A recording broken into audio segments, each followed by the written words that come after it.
Hoje pela manhã nós demos prosseguimento à sequência com mais um episódio da temporada Encontros, desta série Quatro Olhares, em que já há alguns meses eu tenho visitado passagens dos quatro evangelhos, Mateus, Marcos, Lucas e João, mostrando como cada um deles, inspirado por Deus, de maneira muito peculiar, olhou algumas coisas do ministério, da vida, da obra, daquilo que Jesus fez enquanto aqui estava encarnado. E hoje pela manhã, de maneira muito especial, nós falamos sobre a cura integral que Deus faz na vida das pessoas, particularmente na vida de um homem leproso, e como aquela cura integral deu a ele não apenas o motivo, mas Deus deu também o conteúdo para que ele testemunhasse de Jesus. E aquela cura integral fez com que aquele homem não apenas tivesse a sua pele restaurada, mas ele pudesse voltar a adorar a Deus no templo, já que ele era separado de todos por ser leproso, conviver em sociedade, produzir o seu próprio sustento e tantas outras coisas que lhe eram impossíveis antes, durante a lepra. Hoje à noite nós vamos na mesma toada, mas o episódio é outro. E novamente 3 evangelhos retratam essa história, e isso é muito raro. É muito difícil você encontrar 3 evangelhos tratando de relatar o mesmo milagre, a mesma cura, o mesmo sinal e o mesmo prodígio que Deus faz na vida de algum ou de alguns, e nesse caso na vida de uma mulher. A história está no meio de uma outra história, quando Jesus está saindo de um lugar para outro, e um homem poderoso lhe pede para que ele pudesse lhe fazer o milagre. Você vai ver no texto que nós lemos, que se encontra no Evangelho de Marcos, você pode já ir abrindo, que aquela mulher que procura Jesus está numa situação desesperadora. E aquela mulher, que nós conhecemos como apenas pelo título de uma mulher enferma, procura Jesus numa ocasião muito difícil. Marcos capítulo 5, a partir do verso 24, nós vamos ler a palavra do Senhor. Novamente, eu digo que esse texto nos permite hoje ver mais uma vez como Jesus cura a vida de alguém de maneira integral, completa, em todas as dimensões da vida dessa pessoa. E isso faz com que certas possibilidades novamente se abram para a vida de uma pessoa, assim como foi com aquele leproso. Essa mulher tinha uma outra enfermidade que a separava de tudo e de todos, e nós vamos ver o que Jesus fez. Diz assim a palavra de Deus no Evangelho de Marcos, capítulo 5, verso 25 em diante. Aconteceu que certa mulher, que havia 12 anos, vinha sofrendo de uma hemorragia, e muito padecera à mão de vários médicos, tendo despendido tudo quanto possuía, sem contudo nada aproveitar, antes pelo contrário, indo de mal a pior, tendo ouvido a fama de Jesus, vindo por trás dele, por entre a multidão, tocou-lhe a veste, porque dizia: se eu apenas lhe tocar as vestes, eu ficarei curada. E logo se lhe estancou a hemorragia, e sentiu no corpo estar curada do seu flagelo.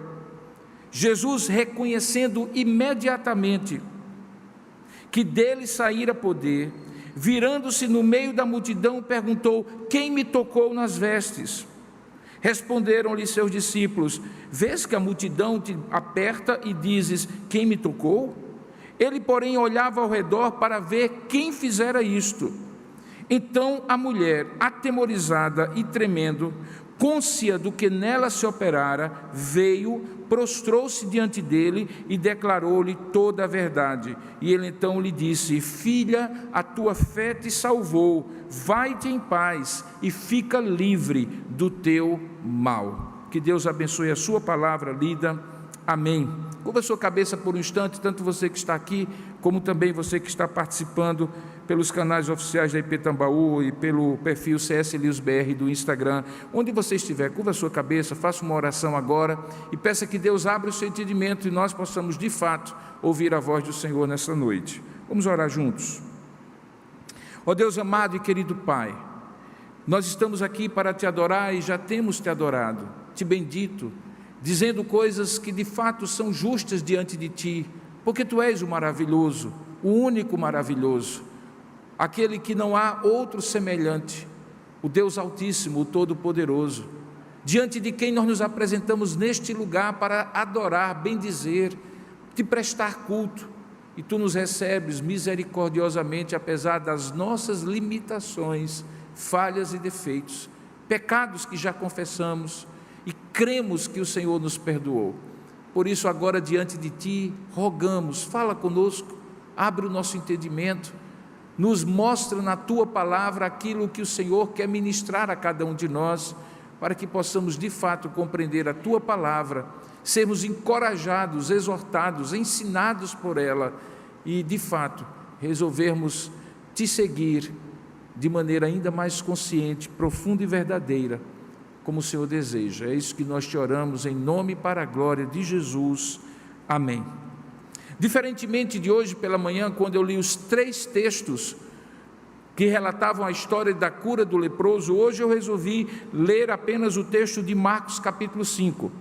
E apesar do Evangelho de Marcos, como nós já vimos anteriormente, ser o primeiro dos 4 a ser escrito, apesar dele ser o segundo que está na ordem, e parte do ministério, ou parte da escrita do registro de Mateus e Lucas depender dele, e apesar de Lucas ser um médico que normalmente quando fala de milagres, de curas, ser dos 3 aquele que dá mais detalhes, até pelo seu conhecimento médico, eu resolvi escolher Marcos porque ele dá mais detalhes do que aconteceu do que os outros 2.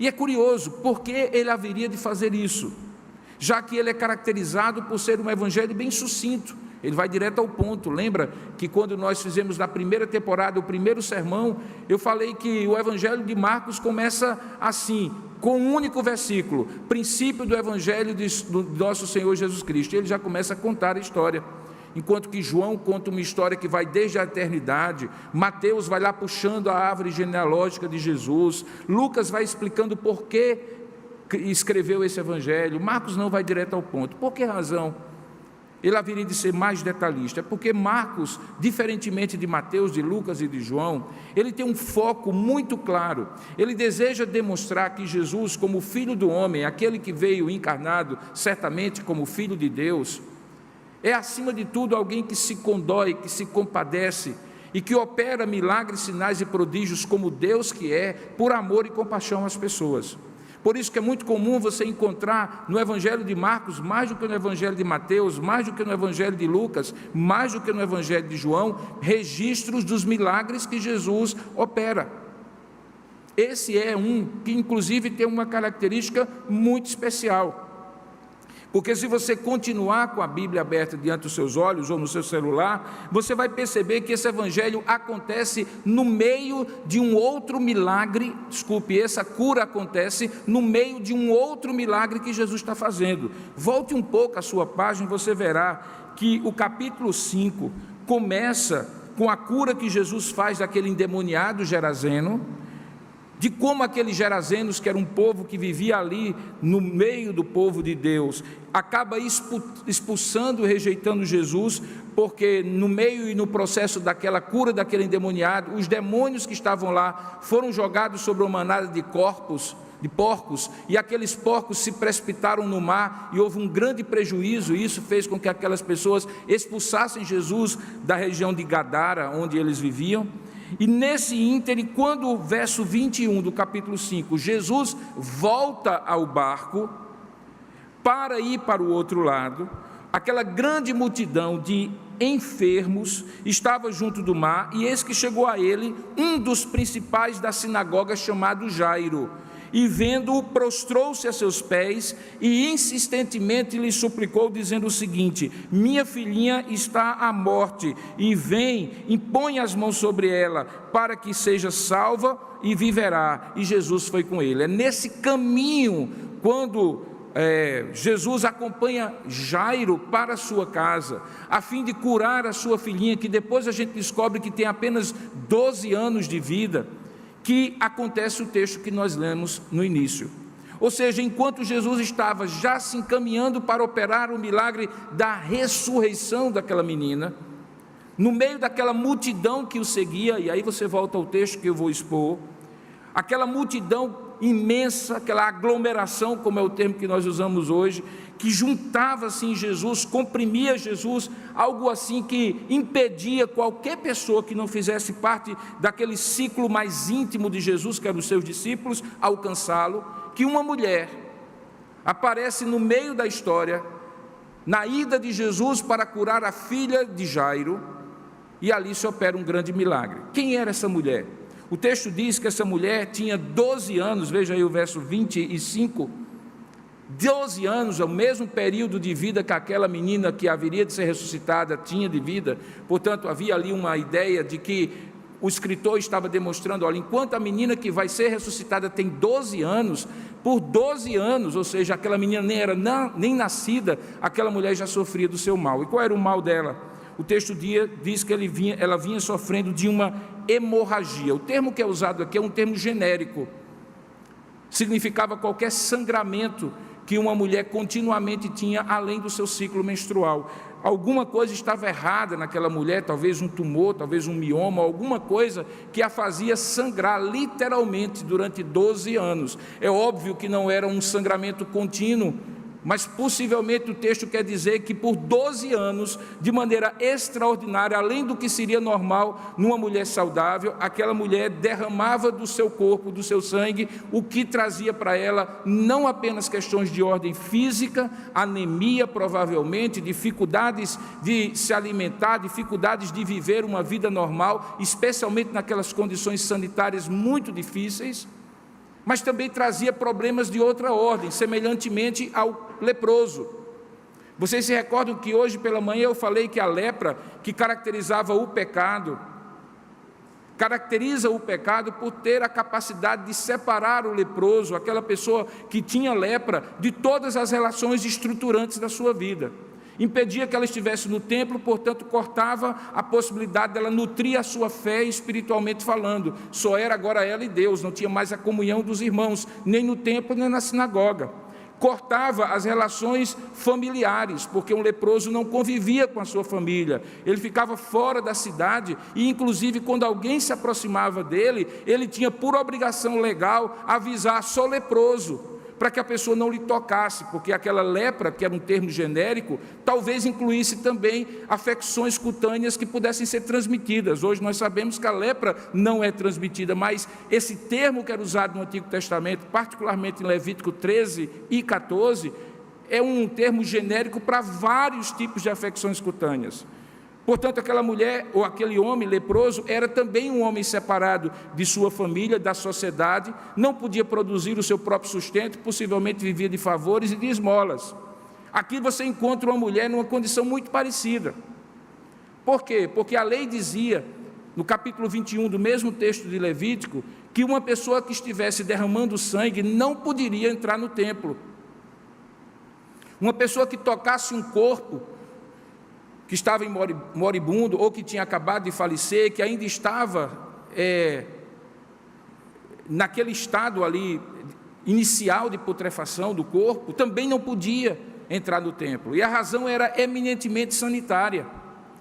Era para impedir que na aglomeração, coisa parecida com a que estamos vivendo hoje, o ajuntamento das pessoas não permitisse a contaminação, o contágio de vários, porque não se sabia o estado, a razão, o motivo daquele sangramento. Portanto, aquela mulher sofria fisicamente, sofria socialmente, certamente angustiava-se na alma por não poder ter um convívio, e isso já há 12 anos. Agora imagine que aquela mulher que não era fisicamente percebida como uma mulher doente, provavelmente por ter o seu corpo coberto pelas roupas tradicionais da cultura semítica, diferentemente do leproso, que visivelmente era leproso, aquela mulher está ali no meio da multidão, uma multidão que comprimia Jesus. E naquela hora, diz o texto, que aquela mulher toma a iniciativa de entrar no meio daquela multidão para ver se toca em Jesus. Como se não fosse pouco, aquela mulher está fazendo uma espécie de último suspiro emocional que ela poderia dar, porque o texto diz que ela já havia despendido tudo na mão de vários médicos e nada tinha-lhe resolvido, porque nada aproveitava antes, pelo contrário, ia de mal a pior, fisicamente, emocionalmente, economicamente, financeiramente, espiritualmente. Aquela mulher estava aos cacos. Ela sangrava e não apenas era sangue que saía dela, era também emoção, tristeza, angústia e tudo aquilo que você imagina de um quadro crônico de 12 anos. Então, quando aquela mulher entra no meio da multidão, basicamente o que ela quer fazer é uma última tentativa. Inclusive o texto diz claro, porque ela diz que no versículo 27, a história, que tendo ouvido a fama de Jesus, ou seja, alguém falava e ela alentava a sua esperança com aquela fala, ela disse para si mesma no versículo 28, coisa que só Marcos registra, que ela pensou assim: se eu apenas lhe tocar as vestes, ficarei curada. Portanto, era assim do tipo: tocar nele eu sei que eu não posso, porque se eu tocar ele, que é rabino, ele vai ficar contaminado, e certamente as pessoas vão me reprimir, vão me recriminar. Mas eu vou tocar pelo menos na ponta das vestes dele, e quem sabe eu serei curado. Perceba que a expectativa daquela mulher já tinha se rebaixado ao mínimo. Não era nem tocar em Jesus, não era nem falar com Jesus como o leproso fez. Senhor, se tu quiseres, por favor, que eu seja limpo. Não, nem isso. Ela não queria nem falar, nem tocar, nem pedir, nem clamar. Ela queria simplesmente tocar na ponta da orla das roupas de Jesus. Por aí você consegue conceber e imaginar o estado daquela mulher. 12 anos, sem esperança, sem dinheiro, sem convívio, sem apoio, sem mais forças para lutar. E é nessa situação que Jesus, no meio de uma caminhada para fazer um milagre da ressurreição da filha de Jairo, ele interrompe, e eu gosto muito dessas interrupções do Evangelho. Elas nunca são interrupções, elas nunca são imprevistas, elas estão sim decretadas desde toda a eternidade, mas o texto coloca para nós como se Deus tivesse naquele momento parado o que estava para fazer outra coisa. Essa é a ideia que Marcos, Lucas e Mateus dá quando coloca essa história no meio da história da filha de Jairo. O texto diz que aquela mulher, tendo ouvido a fama de Jesus, veio por trás dele, nem de frente ela foi, por entre a multidão, e tocou-lhe a veste. E a partir dali acontece alguma coisa extraordinária que é registrada a única vez nos evangelhos com esse tipo de expressão.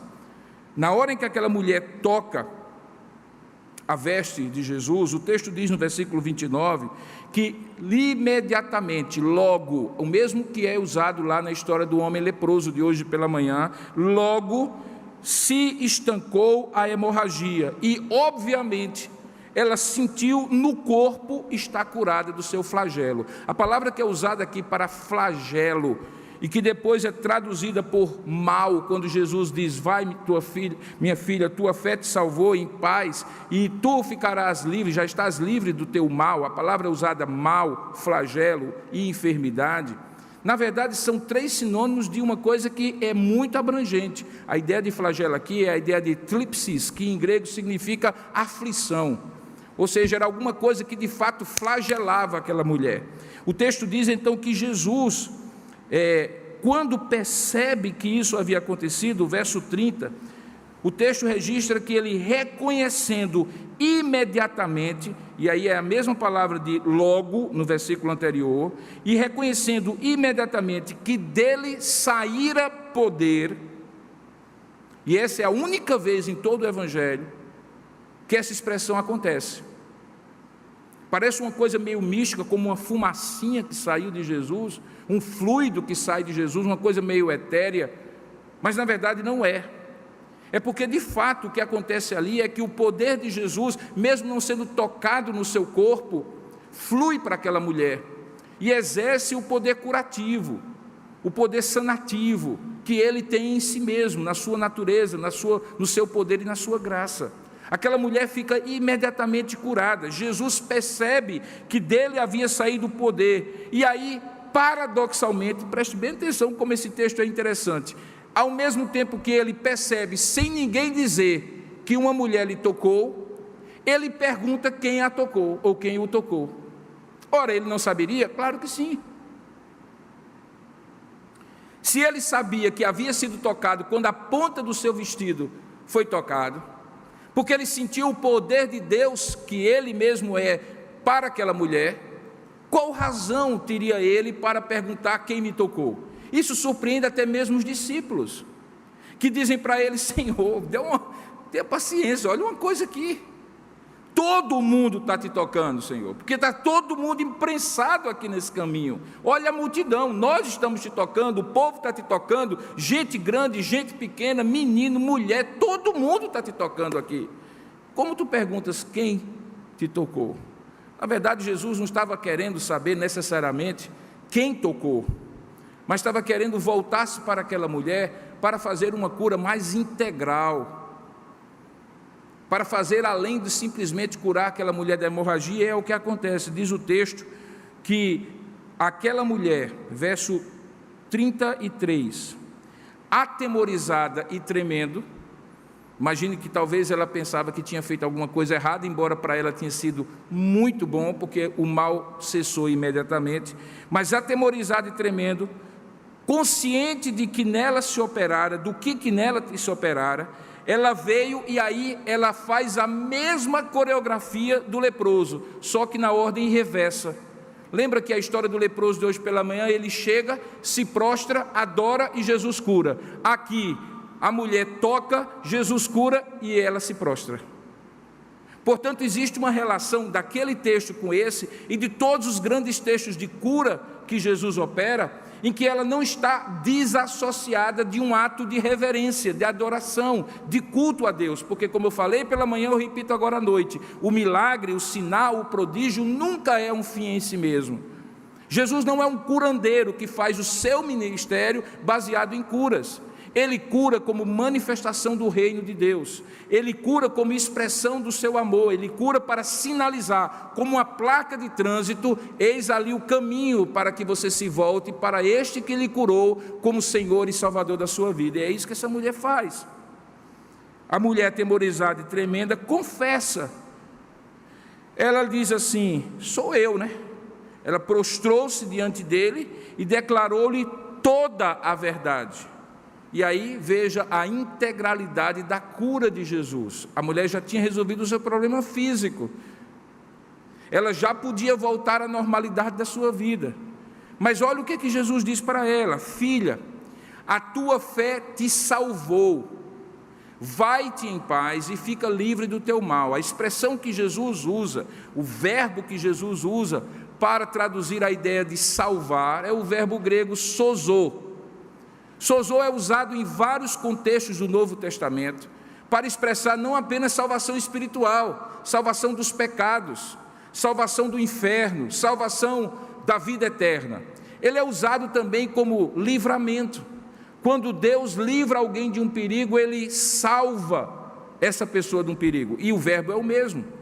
Quando Jesus cura essa mulher, ele é usado o mesmo verso. Sozo significa curar, curar do mal físico, do distanciamento social, da incapacidade de estar em comunidade e em família, da possibilidade ou da impossibilidade de estar no templo.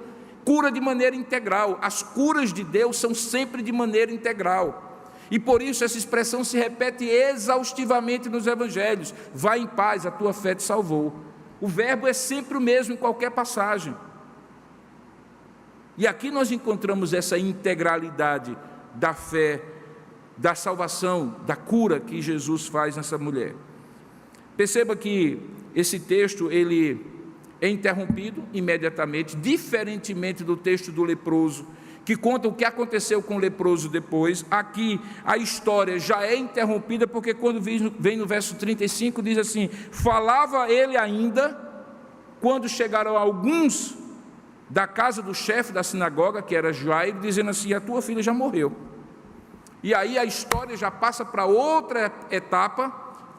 A cura daquela mulher passa a ser um passado que vai se tornando lá para trás, e Jesus já se volta para ressuscitar a filha de Jairo.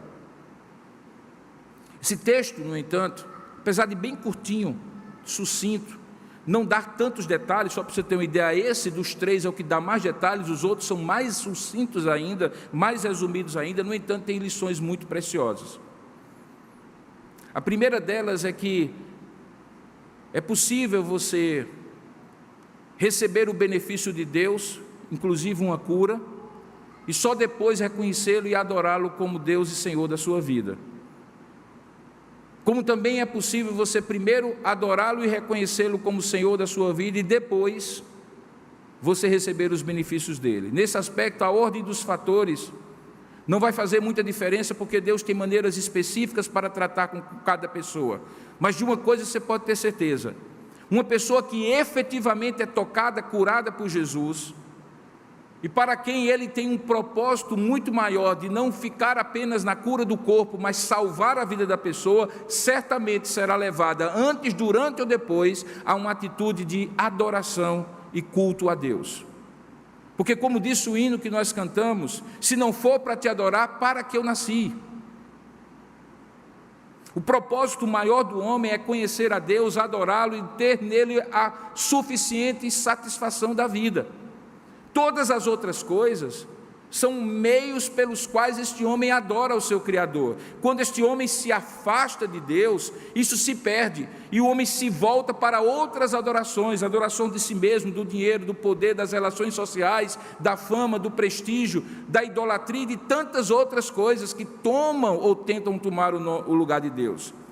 Ora, se Deus quer restaurar de maneira integral a vida de alguém, ainda que a manifestação do pecado na vida dessa pessoa seja uma lepra, um sangramento, seja um problema físico, seja um problema conjugal, seja uma dificuldade financeira ou qualquer outra, que é a ponta de um iceberg, no fundo, o que Jesus quer fazer não é simplesmente resolver o problema de caixa, de saúde, de problemas conjugais ou de situações difíceis em casa, mas é usar o antes, o durante e o depois daquilo que Ele quer fazer na vida dessa pessoa para resgatar o princípio da adoração, para que essa pessoa volte a ser um adorador, porque é isso que o Pai está procurando. Lembra João capítulo 4, quando há a discussão de Jesus com a mulher samaritana, e ele disse: ora, creia, minha filha, que a hora vem, na verdade já chegou, em que o Pai será adorado em espírito e em verdade, não aqui nem acolá, e é justamente esses que o Pai procura, adoradores que o adorem em espírito e em verdade.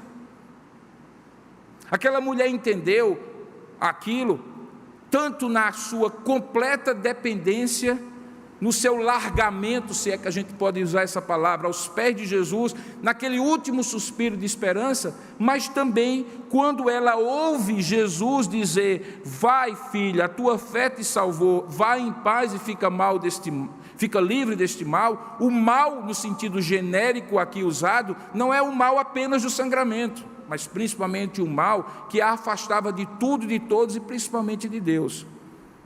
Então, as maneiras como Deus atrai alguém, opera na vida de alguém, salva alguém, cura alguém, são meios para algo muito maior. E qual é o algo muito maior? Tornar essas pessoas adoradores que o adorem em espírito e em verdade. Agora, para um pouquinho e pense. Alguns de vocês estão aqui hoje, ou alguns de vocês que estão participando remotamente, se dizem cristãos, creem em Cristo, hoje estão de alguma maneira servindo a Deus, querendo servir a Deus, comungando, ainda que virtualmente, com os servos de Deus, porque devem se recordar que alguma coisa maravilhosa Deus fez em suas vidas, e que talvez naquele momento Deus usou aquela cura, aquele milagre, aquele sinal, aquele prodígio, aquele livramento como meio para que você se volte para Ele. Mas qual é o objetivo final? Não é apenas que você recorde das grandes bênçãos que Deus já fez e ainda está fazendo na sua vida, mas que elas lhe conduzam a adorar a Deus em espírito e em verdade.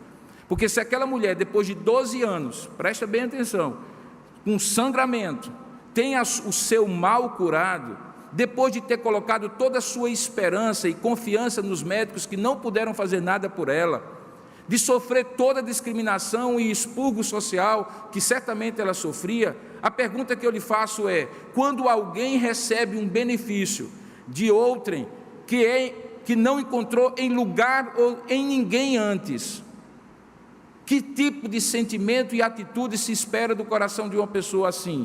Gratidão, devoção, consagração e dedicação a essa pessoa. É o mesmo conosco, irmãos.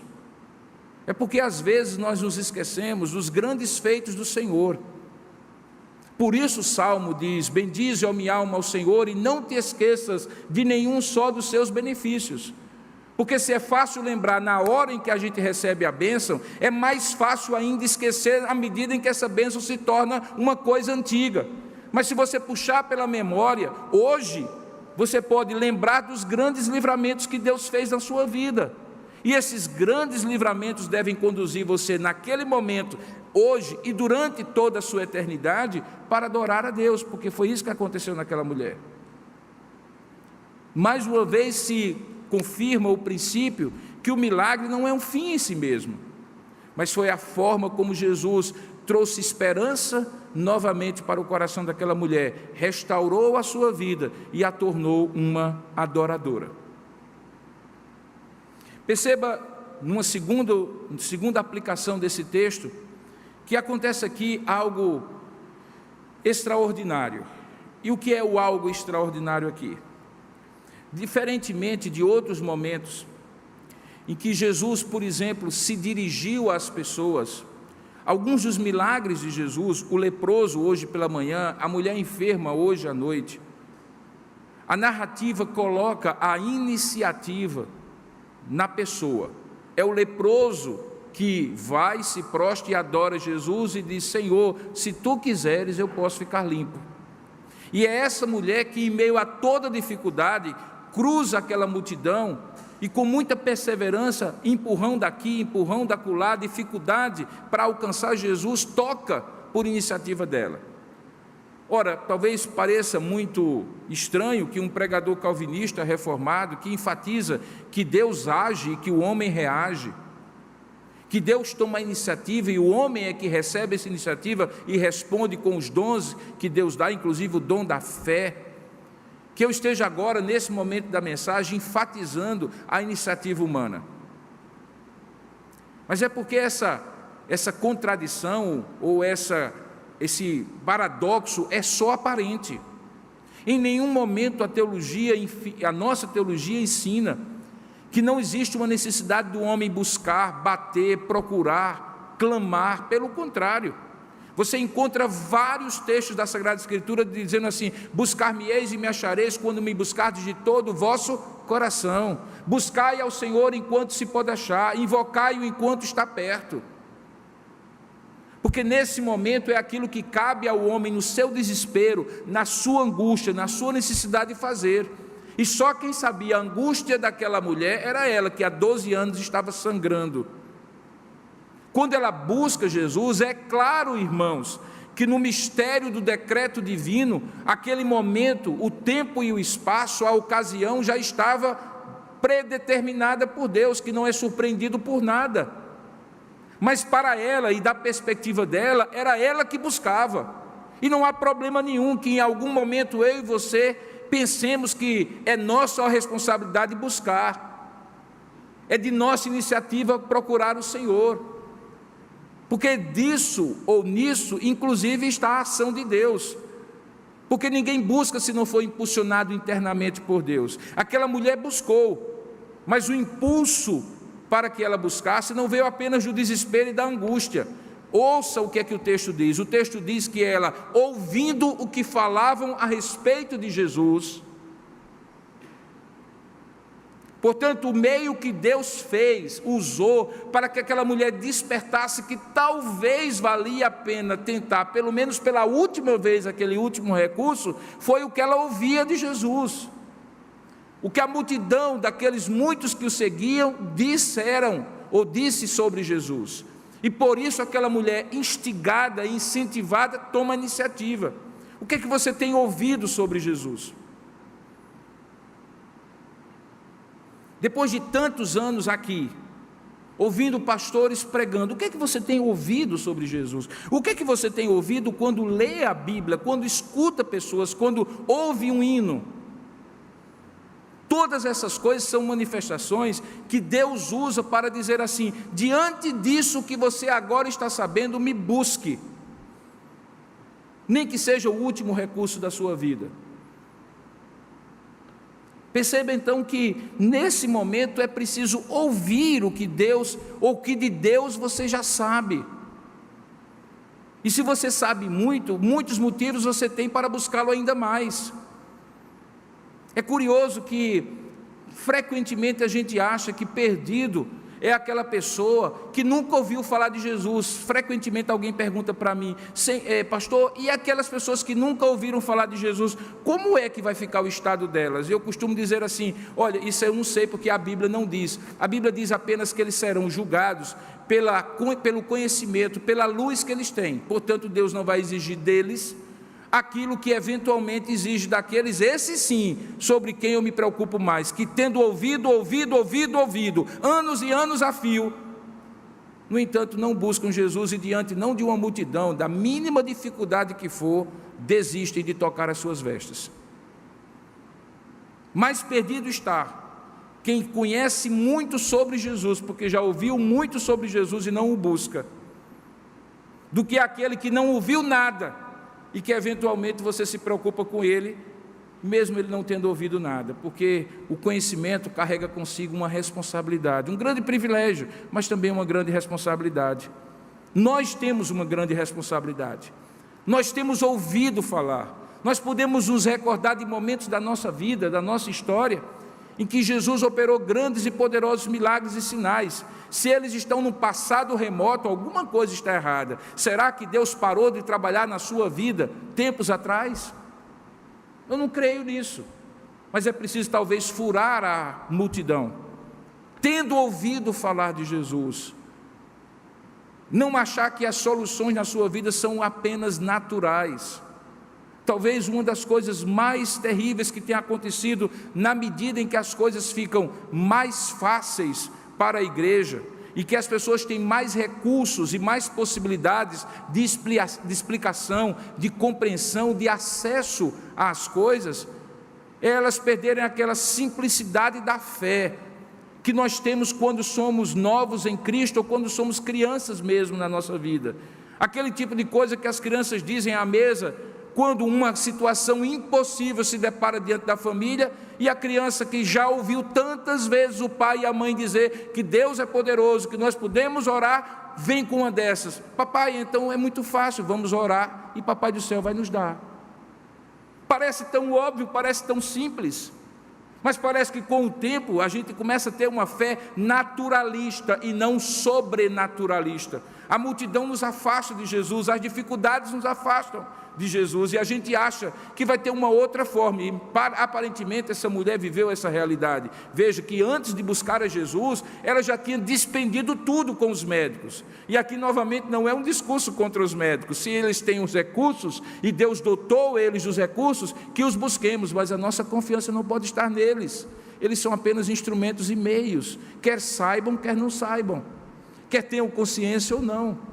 Aquela mulher gastou tudo o que tinha, até que chegou ao ponto de não ter outro a quem recorrer a não ser Jesus.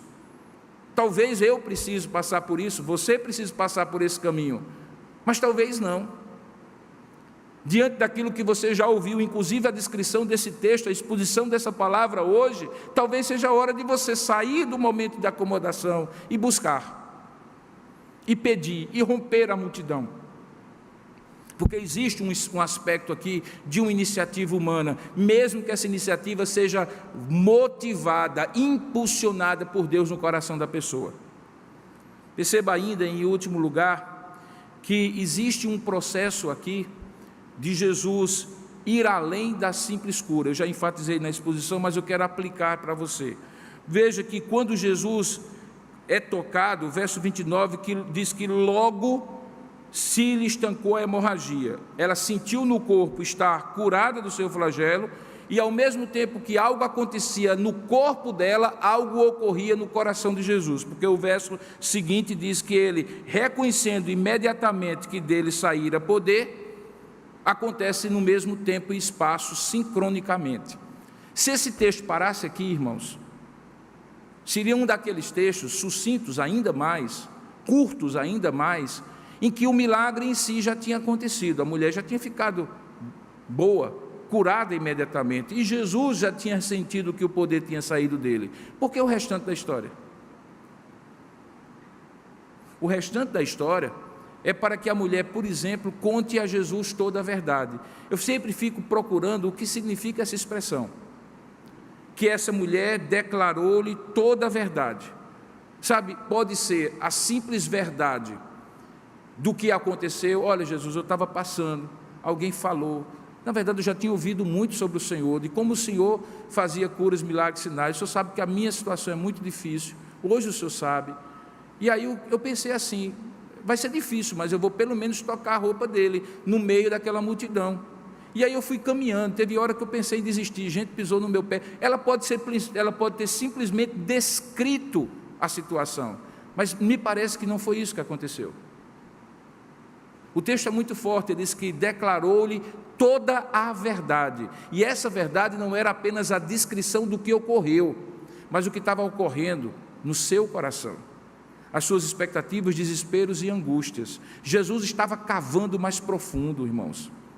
Jesus estava procurando no coração daquela mulher a integralidade da sua fé para que ele fizesse a integralidade da sua cura. Aquela mulher podia ser alguém que fora buscar Jesus simplesmente para receber o benefício da cura. Mas quando Jesus faz aquela pergunta, que vem do nada, porque ele saberia certamente, era simples para ele como Deus onisciente, saber que dele saiu o poder e saber quem tocou. Duas coisas são absolutamente comuns a ele, tanto uma como a outra. Uma ele declara que sentiu que saiu o poder, mas a outra ele procura perguntar por quê. Ele procura perguntar porque estava cavando, e você encontra várias perguntas nas páginas das Escrituras em que Deus vai cavando as razões mais íntimas, mais profundas. Começa com aquela famosa em Gênesis capítulo 3, quando Adão peca e se esconde, e Deus faz a pergunta mais insólita, alguém diria assim, mais sem noção, entre aspas, que alguém poderia esperar. O Deus que conhece tudo perguntar: Adão, onde é que você está? Não é aonde você está, querido, apenas localizar Adão por trás do matinho lá onde ele se escondeu com vergonha, ele está nu. Não é isso. Onde estás na condição espiritual que o teu pecado te levou? Tanto é que a resposta que Adão dá para Deus é essa: Senhor, eu me escondi porque eu estava nu e envergonhado. Veja, ele não está falando de alguma coisa concreta, materializada. Eu estava ali atrás só. Não, ele já revela, porque a sondagem de Deus, onde estás, impacta, confronta o coração de Adão, e ele entende que o que Deus está querendo perguntar para ele é qual é a sua situação espiritual agora. Você tem consciência disso, Adão? E ele diz que tem, ele estava nu e envergonhado, e então Deus diz para ele por quê. Você vai encontrar outros tantos momentos em que Deus pergunta coisas que ele já sabe. E por que Deus pergunta coisas que ele já sabe? Porque ele está cavando para poder sondar o coração humano e fazer algo mais do que aquele benefício imediato. Aqui Deus está cavando por meio do seu Filho Jesus para encontrar a pérola de grande valor, a fé daquela mulher, para que aquela mulher revelasse a sua angústia, mas também a sua confiança, revelasse o seu desespero, mas também a sua esperança posta exclusivamente em Jesus, já que nos médicos e em todos os outros recursos humanos ela já tinha perdido.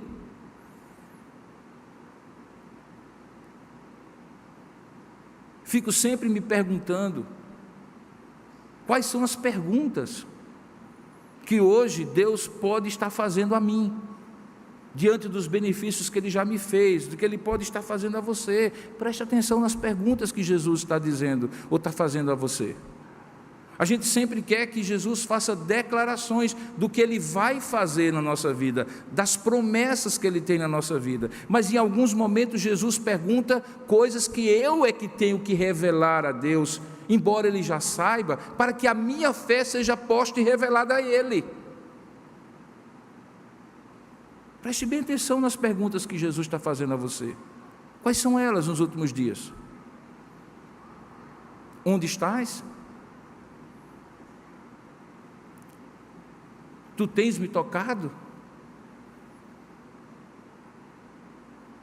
Como está a tua vida? O que tu tens nas mãos, como ele perguntou? Que perguntas Deus está fazendo na sua vida? Não é porque Ele não sabe, é porque Ele quer que você diga. Porque a maneira como você vai dizer, vai revelar diante dEle a fé que Ele vai dizer: a tua fé te salvou, vá em paz e se livre desse mal. Ou não. Esse texto conta então esse encontro de Jesus com essa mulher enferma. Esse encontro que transformou de maneira integral e que fez com que essa mulher, mesmo não sabendo nunca mais e nada mais do que aconteceu depois disso, ficasse registrado como uma expressão do poder de Deus que sinaliza a chegada do seu reino. Que Deus possa usar essa história e essa exposição bíblica para confrontar, exortar, instigar o seu coração a ter esse mesmo tipo de atitude, desse encontro que os evangelhos marcam e mostram que Jesus marcou com aquela mulher enferma. Eu gostaria de convidá-lo nessa hora a orar comigo, e eu gostaria de orar com você, tanto você que está aqui, como você que está remotamente acompanhando o culto, participando do culto. É possível que em algum momento da mensagem, Deus falou de maneira ainda mais incisiva ao seu coração. Eu espero que ela toda tenha sido uma bênção para você, mas pode ser que Deus tenha destacado alguma coisa para você. Que tal responder agora ao que Deus falou ao seu coração? Que tal você falar a Deus agora o que Ele inquietou o seu coração?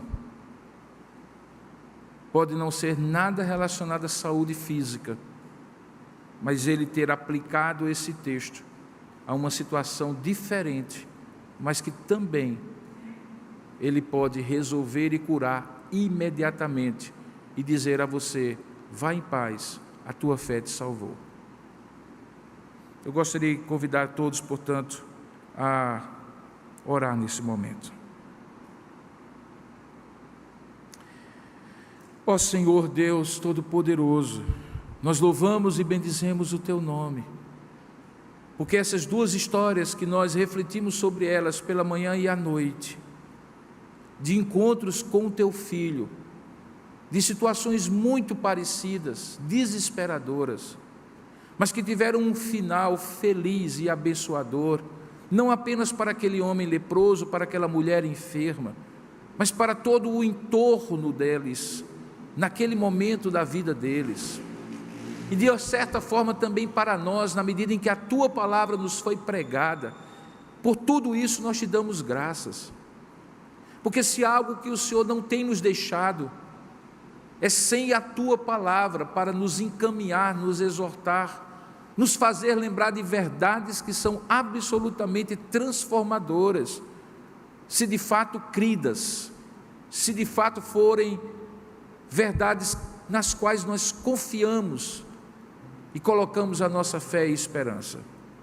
Nesta hora, Pai, eu quero rogar agora por cada coração que está aqui contrito diante de Ti, tendo ouvido essa mensagem, e não somente aqui nesse espaço físico, mas no espaço virtual das muitas, talvez centenas ou milhares de pessoas que estão ouvindo ou haverão de ouvir essas palavras. Visita, Pai, cada coração aqui e ali, hoje e depois, para que haja, Senhor, uma consciência de que esta mulher,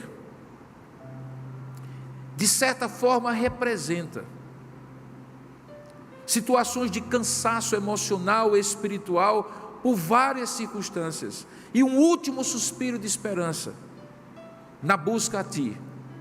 Que isso, ó Deus, possa alcançar os corações e transformar a atitude das pessoas, especialmente daqueles que creem em Ti, que talvez estejam já, ó Deus, com uma fé naturalista, usando os recursos apenas aqui daquilo que os olhos veem, do que o dinheiro pode comprar, do que os recursos podem garantir.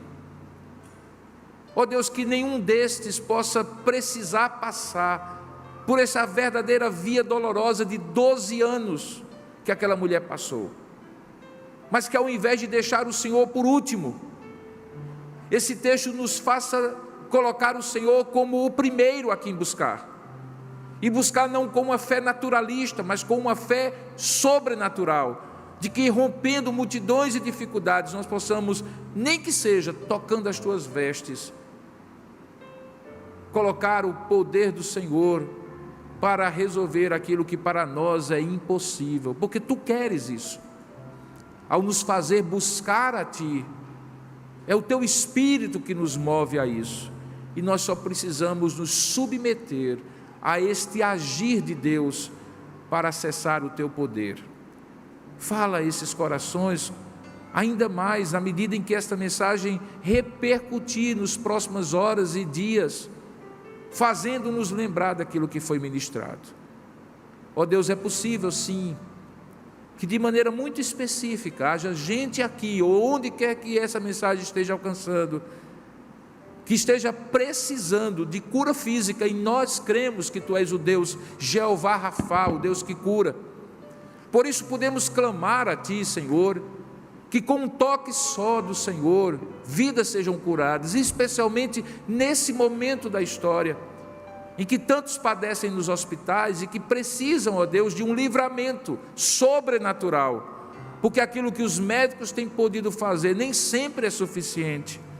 Que o Senhor vá, ó Deus, aos leitos de hospital dessa cidade de João Pessoa, desse estado, desse país, do mundo, ó Deus, daqueles que nós conhecemos e dos que não conhecemos, daqueles que ainda têm força no leito da dor de dizer, se eu apenas te tocar, Senhor, e daqueles que já perderam todas as forças.